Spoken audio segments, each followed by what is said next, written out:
Akakiiko k'omulamuzi Catherine Bamugwemerire kakomekereza okulambula ettaka eririko enkaayana mu bukiikakkono bw'eggwanga gye kamaze wiiki nnamba. Eggulo kaasoose kulambula ttaka lya gavumenti okuli eddwaliro ly'e Lira nga lino lyatwalibwako ekitundu era baazimbako ebizimbe eby'enjawulo. Nga kakulembeddwamu Mary Oduko-chan kakunyiza abakulira eddwaliro lino olw'okwesuulirayo gwannagamba ng'ettaka lya gavumenti libbibwa. So why didn't you also put a injunction to stop the building while the land is being...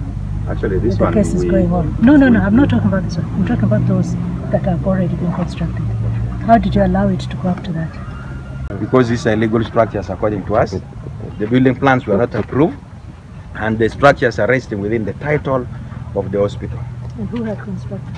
Private developers.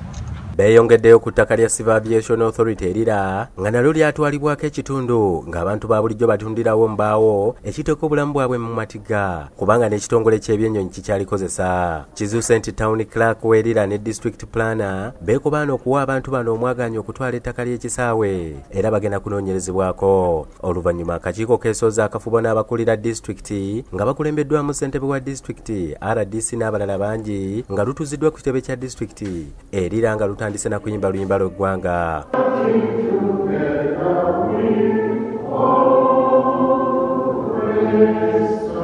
Oluvannyuma RDC Robert Abaka alambuludde ku bisinga okuviirako ekibba ttaka mu kitundu kino n'ategeeza nti abakozi ba gavumenti bennyini be beekobaana n'abantu ababba ettaka lya gavumenti era wano wasabidde akakiiko kano okubayambako okulaba nga bano banoonyerezebwako. My cry to the commission is just the investigation should move a little bit faster if we are to correct this thing and then ensure that we bring this kind of issues to an end.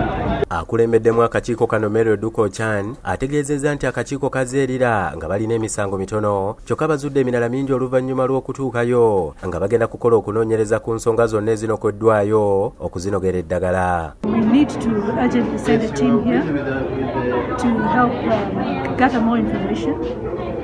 And unlike, as I said, when we came, we thought there were very few cases.